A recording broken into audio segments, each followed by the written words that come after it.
Hi friends, welcome to Shailaja all in one channel. Friends, ఈరోజు ఈ వీడియోలో పాపికొండలు ఫుల్ వీడియో ఉంటుంది, ఫస్ట్ నుంచి లాస్ట్ వరకు. మేమైతే ఉగాది రోజు వెళ్ళొచ్చామన్నమాట. దీనికి ఫస్ట్ మేమైతే కొన్ని స్నాక్స్ అది సర్దుకున్నాము. మామూలుగా జర్నీలో తినడానికి మాకు 4 అవర్స్ పడుతుంది అనమాట. ఖమ్మం నుంచి పాపికొండలు వెళ్ళడానికి 4 అవర్స్ పట్టింది టైము. మేము స్నాక్స్ కొన్ని సర్దుకున్నాము. మేము 5 వరకు అన్నీ సర్ది పెట్టేసుకున్నామండి. మేము ఇంట్లో నుంచి బయటకు వచ్చి బయలుదేరేసరికి 6 అయింది. ఆ రోజు పండగ కాబట్టి పూజ చేసుకొని బయలుదేరాము. ఇలా 6కి స్టార్ట్ అయిపోయాము, అంటే 5:45కి మేము స్టార్ట్ అయిపోయాము. టికెట్స్ అయితే ఆన్లైన్లోనే బుక్ చేసుకోవాలండి. అంటే అక్కడికి వెళ్ళినా కూడా దొరుకుతాయో లేదో తెలియదు, కానీ మేమైతే ముందు ఆన్లైన్లోనే టికెట్స్ బుక్ చేసుకున్నాము. భద్రాచలం వెళ్ళామన్నమాట. మేము 7:30 వరకు భద్రాచలం వెళ్ళిపోయాము. మేము టికెట్ బుక్ చేసుకున్న వాళ్ళు మాకు అడ్రస్ ఇచ్చారు. మేము లొకేషన్ పెట్టుకొని అడ్రస్కి వెళ్ళాము. ఇలా టెంపుల్ దగ్గరే ఉందండి అడ్రస్, వాళ్ళు ఇచ్చింది. టికెట్ బుకింగ్ కౌంటర్ మాకు టెంపుల్ దగ్గరే ఉంది. అక్కడికి వెళ్ళేసి మేము టికెట్స్ తీసుకున్నామన్నమాట. అక్కడే భద్రాచలంలో టిఫిన్ చేసేసి వెళ్ళాము. మళ్ళీ మనకి వాళ్ళు టిఫిన్ కూడా ఇస్తారు. టికెట్స్ అయితే అండి, టికెట్ కాస్ట్ వచ్చేసి పెద్దవాళ్ళకి 1000 రూపీస్, చిన్నపిల్లలకైతే 800 అనమాట. ఏది భద్రాచలం నుంచి. ఆ తర్వాత భద్రాచలం నుంచి మాకు 1.5 అవర్ పట్టింది. 70 కిలోమీటర్లు ఉంది పాపికొండలు. 1.5 అవర్ పడుతుంది. కారులో అయితే మామూలుగా వాళ్ళు కూడా తీసుకెళ్తారు, టాటా డీసీఎంలో తీసుకెళ్తారు. అదైతే 2.5 అవర్స్ పడుతుంది. మేము ఆల్మోస్ట్ పాపికొండల దగ్గరకు వచ్చేసామండి. బోటింగ్ పాయింట్ అనమాట ఇది. పాపికొండలకు వచ్చేసి కార్ పార్క్ చేసుకొని లగేజ్ తీసుకొని మేము బోట్ పాయింట్ దగ్గరకు వచ్చేసాము. మనకి అక్కడ టికెట్స్ ఇస్తారు కదా, అవి ఇక్కడ చెకింగ్ చేయించుకోవాలన్నమాట. మళ్ళీ ఇక్కడ టికెట్స్ ఆధార్ కార్డు చూయించుకొని మనము బోట్ ఎక్కే ముందు వాళ్ళు టికెట్ కూడా చెక్ చేస్తారు మనకి. అంటే ఆధార్ కార్డులు ఇవ్వాలి వాళ్ళకి. టిఫిన్ కూడా వాళ్ళు ఇస్తారండి. ఇడ్లీ అని ఉప్మా పెట్టారు. మేము బయట తిన్నాం కాబట్టి కొంతమంది తిన్నాము, కొంతమంది తినలేదన్నమాట. ఇక్కడ టిఫిన్ 10 అయిపోయింది. మేము అక్కడికి వెళ్ళేసరికి, పాపికొండలు వెళ్ళేసరికి మేము 10 అయిపోయింది అనమాట. బోట్స్ అయితే కొంచెం లేట్గానే స్టార్ట్ అయ్యాయి. ఆ రోజు పండగ కాబట్టి అంత రష్ కూడా ఏం లేదు. 10:30కి బోట్స్ స్టార్ట్ అయ్యాయి అనమాట. ఇలా ఇడ్లీ అని ఉప్మా ఇచ్చారు. అందులో 2 చట్నీస్ ఇచ్చారు. పల్లీ చట్నీ ఒకటి, ఇంకా అల్లం చట్నీ ఇచ్చారు. బోట్లు అయితే చాలా ఉన్నాయండి. చూడండి, బోట్లో ఒక 15 నుంచి 20 వరకు బోట్స్ ఉన్నాయి. ఇది మాకు టికెట్స్ ఇచ్చిన బోటు. మా బోట్ పేరు వచ్చేసి శ్రీరామ బోట్ అనమాట. శ్రీరామ బోట్ ఇది. బోట్లోకి అయితే వెళ్ళాము అందరము. మనకి టెంపుల్ దగ్గర కూడా చాలా ఈ రెసిడెన్సీల్లో టికెట్స్ ఇస్తారంటండి. అక్కడ మేము వెళ్ళాక చూసామన్నమాట, పాపికొండలు టూర్ టికెట్స్ ఇక్కడ ఇవ్వబడును అని చూసాము. మరి అంటే ఆన్లైన్లో బుక్ చేసుకోకుండా అక్కడ ఇస్తారేమో. ఇలా బోట్ స్టార్ట్ అయిందండి. బోట్లో అయితే ఒక 1 అవర్ వరకు కొంచెం వేడిగా అనిపించింది, కానీ 1 అవర్ తర్వాత చాలా చల్లగా ఉంది.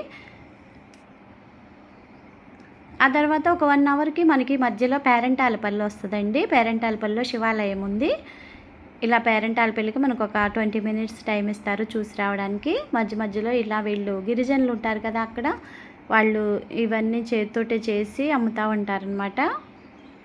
మేము కూడా కొన్ని తీసుకున్నాము రిటర్న్లో. ఇలా టెంపుల్కి వెళ్ళి వచ్చామన్నమాట. ఇది 20 మినిట్స్. ఈ టెంపుల్ ముందైతే ఒక చిన్న సెలయేరు ఉంది. ఇందులోనే మనం కాళ్ళు చేతులు కడుక్కొని వెళ్ళాలి. ఈ టెంపుల్లోకి చాలా నియమాలు కూడా ఉన్నాయండి వెళ్ళడానికి. ఇలా కాళ్ళు చేతులు కడుక్కొని వెళ్ళాలి. ఆ టెంపుల్లో అయితే గంట కూడా ఒక్కసారి కొట్టాలంట. అసలు ఫోన్లు అవి కూడా ఎలవ్ లేవు. టెంపుల్ చాలా సింపుల్గా ఉంటుంది, కానీ అసలు ఫోన్ పట్టుకుంటేనే వాళ్ళు ఫోన్లు చేత్తో చూస్తేనే ఊరుకోవట్లేదు. అందరం కాళ్ళు మొక్కలు చేతులు కడుక్కొని లోపలికి వెళ్ళాము టెంపుల్లోకి. కానీ ఇక్కడ వాతావరణం కూడా చాలా బాగుందండి. చుట్టూ చెట్లు అవి చాలా బాగుంది.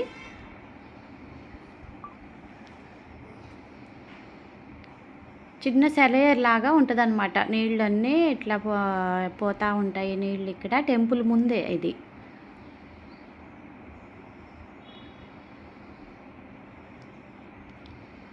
పిల్లలు కూడా వాటర్లో చక్కగా ఎంజాయ్ చేస్తున్నారు. ఇలా కాళ్ళు కడుక్కొని టెంపుల్లోకి వెళ్ళాము. టెంపుల్ బయట అండి ఇది. టెంపుల్లో అసలు వీడియోస్ ఫొటోస్ ఏమీ అలౌ లేవు. నేను షార్ట్ వీడియోస్లో కూడా పెట్టాను టెంపుల్. ఇదే శివాలయం అండి, పేరంటాలపల్లి శివాలయము. ఇక్కడ అయ్యగారులు ఉండరు, ఇంకా ఇట్లా కానుకలు వేయడం కూడా లేదండి ఇక్కడ ఈ టెంపుల్లో. ఆ టెంపుల్ దర్శనం అయిపోయి వచ్చేసాక మళ్ళీ మాకు భోజనాలు ఏర్పాటు చేశారు బోట్లోనే. అలా టెంపుల్లో అయితే కానుకలు కూడా ఏం లేవండి, పూజలు కూడా వాళ్ళే చేసుకుంటారంట. టెంపుల్ గిరిజనులు కట్టించుకున్నారంట. తర్వాత మళ్ళీ భోజనాలు అయిపోయాక మళ్ళీ బోటు తిరిగి స్టార్ట్ అయ్యిద్ది. బోట్లో కూడా ఒక 4 పిల్లలు మంచిగా డ్యాన్సులతోటి వాటితోటి బాగా ఎంటర్టైన్ చేశారు. వాటన్నిటిని వీడియోస్ పెట్టాలంటే కాపీరైట్ వస్తుందనేసి ఇందులో పెట్టలేదండి, నేను షార్ట్ వీడియోస్లో పెడతాను. అవి చాలా బాగా ఎంటర్టైన్ చేశారనమాట వాళ్ళు కూడా. ఇలా ఇంకొక గంట ప్రయాణం చేశాక మనకి పాపికొండలు వస్తాయండి. పేరంటాలపల్లి నుంచి ఇంకొక గంట 30 గంటకి మనకి పాపికొండలు వస్తుంది. ఇలా చక్కగా బోట్లో ఒక గంటకైతే చల్లటి గాలి వస్తుందండి. ఇట్లా వెళ్తుంటే చాలా హాయిగా అనిపిస్తుంది మనకి.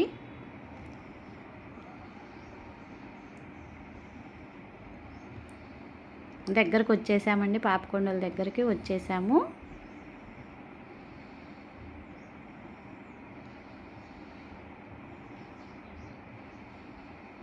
ఎవరైనా వెళ్ళాలనుకుంటే ఇంకా ఆన్లైన్లో కూడా టికెట్స్ చూసుకోవచ్చండి. లేదంటే భద్రాచలం టెంపుల్ దగ్గర కూడా చాలా ఇవి రెసిడెన్సీలు ఉంటాయి కదా మనం ఉండడానికి, వాటిల్లో కూడా బోర్డు మీద రాశారనమాట పాపికొండలో టూర్ టికెట్స్ ఉంటాయని. అలా కూడా తీసుకోవచ్చేమో, మరి మాకు అదైతే తెలియదు కాబట్టి మేము ఆన్లైన్లోనే టికెట్స్ బుక్ చేసుకొని వెళ్ళామన్నమాట. అక్కడికి వెళ్ళి టికెట్స్ తీసుకున్నాము. పెద్దవాళ్ళకైతే 1000, చిన్నపిల్లలకైతే 800.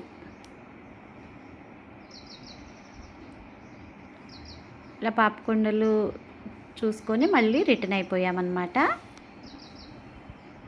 ఇంకా మేము మార్నింగ్ మాకు టైం సరిపోక రాములవారి దర్శనానికి వెళ్ళలేదండి. వచ్చేటప్పుడు రిటర్న్లో ఫ్రెష్ అయిపోయి మళ్ళీ రాములవారి దర్శనానికి వెళ్ళాము. కానీ టెంపుల్ అయితే చాలా బాగా అలంకరించారండి. శ్రీరామనవమి దగ్గరలో ఉంది కాబట్టి అసలు టెంపుల్ని లైటింగ్ తోటి ఎంత బాగా అలంకరించారంటే చాలా బాగుంది గుడి. చాలా ప్రశాంతంగా కూడా అనిపించింది అక్కడ కూర్చుంటే. ఇలా నైటు రిటర్న్లో మేము గుడి దర్శనం చేసుకొని రాములవారి దర్శనం చేసుకొని మళ్ళీ ఖమ్మం రిటర్న్ అయ్యామన్నమాట. మనకి ఖమ్మం నుంచి పాపికొండలు వెళ్ళడానికి 4 అవర్స్ పడుతుందండి. మళ్ళీ రిటర్న్ కూడా అంతే పడుతుంది టైము. అంతే ఫ్రెండ్స్, పాపికొండలు వెళ్ళాలి అనుకుంటే ఎవరైనా ఇట్లా ఈ విధంగా వెళ్ళొచ్చు అనమాట. ఆన్లైన్లో కూడా టికెట్స్ బుక్ చేసుకోవచ్చు, లేదంటే టెంపుల్ దగ్గర కూడా ఉంటాయి అనుకుంటా. మేమైతే బోర్డుల మీదే చూసాము, క్లియర్గా అయితే తెలియదు, కానీ ఆన్లైన్లో అయితే మాత్రం ఉంటాయండి.